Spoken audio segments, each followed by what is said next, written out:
Yeah?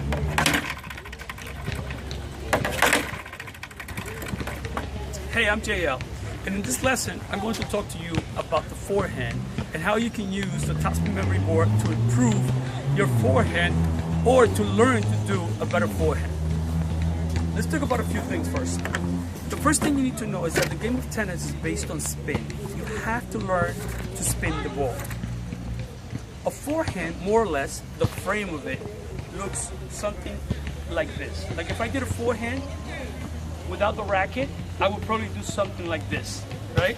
Now, believe it or not, there's a lot of information that went into just me doing this, right? Just doing this movement here. The first thing we're going to learn about that movement is that it's based on spin. So the first thing we want to learn to do is to spin the ball. So let's start by simply learning to pass the hand through the ball in this simple, easy fashion. Why is that? Because that is by far one of the most important things, if not the most important thing that you're going to learn about hitting your forehand. That is based on spin. So this has to be in your mind right away that you're going to learn to spin the ball. So we're going to do this, for our sake, 25 times. So 1, 2, 3, 25. Beautiful. Take your time, do 25 because it will really help you. This feel that you're going to get from doing this is going to prove extremely important as you develop your forehand, right? Great. Now, the second thing we're going to learn, and I'm keeping the ball on a side view, is that the ball has to be in front of the body when we make contact with the ball, right? It has to be out in front. So if I make contact with this particular ball out in front, that ball will be going in a straight line. But if I switch the ball a little bit, let's say, and I make contact with that ball out in front, now that ball is going to be following the same angle of the ball. So it's going to be going cross court. And vice versa, if I did it the other way, inside out, that will happen. So just keep that in mind. But ideally, we want to make contact with the ball out in front of the body. It has to be out in front. So this is very important. Now, here's another thing we need to know. And I'm going to use this ball for this particular explanation. When you make contact with the ball, you do not want the racket face, in this case my hand, to go on top of the ball. You want the racket face to stay behind the ball and to ride it, right?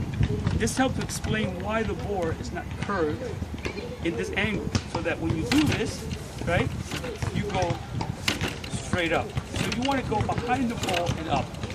The reason for that is that if you go too much on top of the ball, you are going to bring the ball into the ground. If you go too much underneath the ball, the ball's going to go out of the park. So you got to stay behind the ball in that angle. That helps explain why the memory board is lined up like this, right? Now, if you are a complete beginner to tennis, what you should do now with the racket is that you should start on the bottom ball, right? So the racket goes back somehow. We'll talk about that a little later.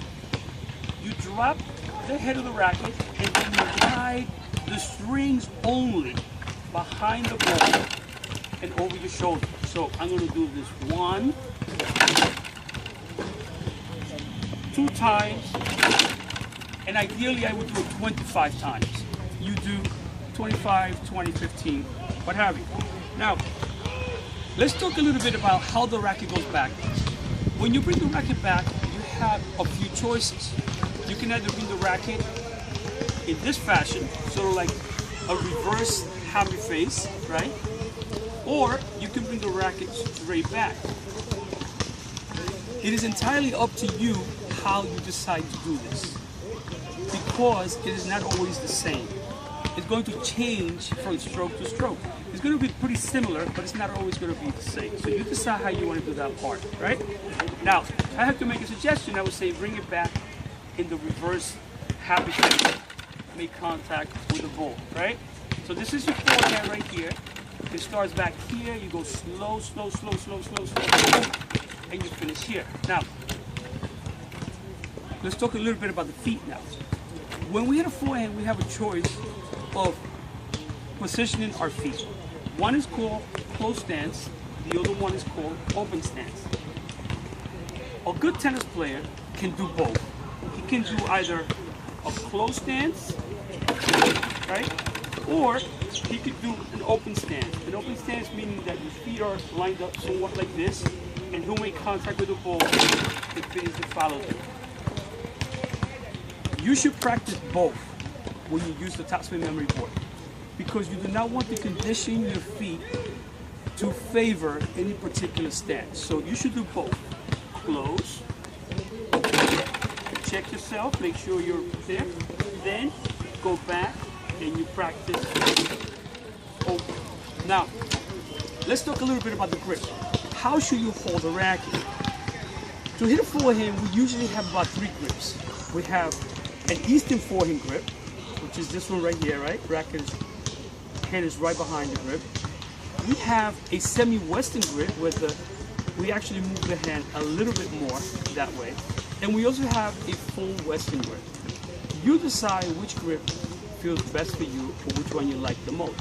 You will be able to use the topspin memory board with any one of those 3.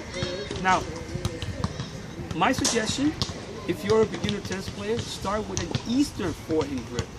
To learn an Eastern forehand grip, simply put your hand behind the racket like this, bring it down, you hold the racket. This is an Eastern forehand grip. As you will get better, you might decide to go into a semi-Western grip. So, but for now, if you are a beginner tennis player, my suggestion is to use an Eastern forehand grip. Now, here we go again, right? Let me tell you a little bit now about rhythm. What should the rhythm of the stroke be, or the tempo, you might say, right? Let me explain it to you this way, right? That's one rhythm or one tempo. Watch it again, quickly, right? This is a different one. You want to concern yourself with the second one. Let me show you again. Look, rhythm, right? Rhythm. This is how a tennis stroke is created, with this type of rhythm. You have to learn to do that again. Watch it again, right? Look. Again. Look. Now, let me also tell you that I have many videos online, keywords, tennis muscle memory, or you can go to the website, tennismuscle.com, to learn all about the forehand and all the different techniques, footwork that you can use to improve your tennis game.